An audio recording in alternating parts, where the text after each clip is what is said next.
அறிவியல்ங்கிறது ஒவ்வொரு படைப்பும் தன்னை பற்றி எனக்கு அறிவிப்பது, இதுதான் அறிவியல்.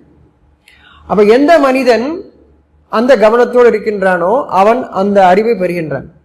அந்த அறிவை அவன் தனக்கு கொடுத்ததிலிருந்து கொடுக்க வேண்டும்.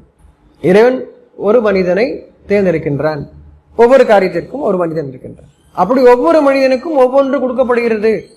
கண்டுபிடிப்பாளர் யாருன்னா ஒரு 10-12 பேர் லிஸ்ட் வச்சுக்கிட்டு இந்த லிஸ்ட் இருக்க மட்டும் தான் கண்டுபிடிப்பாளர், அப்படி கிடையாது. ஒவ்வொரு மனிதனுக்கும் அறிவு கொடுக்கப்பட்டிருக்கு. நம்ம அதை ஏற்றுக்கல. இறைவன் என்ன அறிவிக்கின்றான்?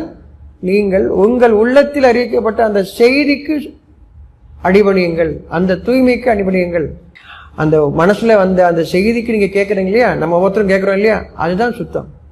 அதுதான் இறைவனுக்கு அடிபணிகிறது. அதன்படி நம்ம வாழ்ந்துட்டு வர்றோம். இப்போ மற்றவங்களுக்கு நன்மையா இருப்போம்.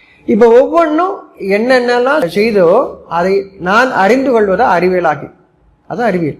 எனக்கு அறிவிக்கப்படுகிறது. அந்த அறிவிப்பு வரும்போது என்ன பலன், நான் அதை எவ்வாறு பயன்படுத்திக் கொள்ள முடியும் என்ற அந்த பலன், அதான் பலன். நாம் ஒவ்வொருவரும் நமக்கு நம்முடைய இறைவன் என்ன கொடுத்தாலும் அதை செய்து கொண்டிருக்கிறோம். அதில் மற்றவர்களுக்கும் நன்மை உண்டு. இதில் சிறுசு பெருசெல்லாம் கிடையாது, சின்ன வேலை பெரிய வேலை எல்லாம் கிடையாது. ஒவ்வொருவருக்கும் என்ன அவர்களுக்கு அவருடைய இறைவன் கொடுத்திருக்கிறானோ. இப்போ இவங்க யாரும் கடைக்கண் கொண்டு அடுத்தவங்களுக்கு கொடுக்கப்பட்டதை அவங்க பார்க்கல.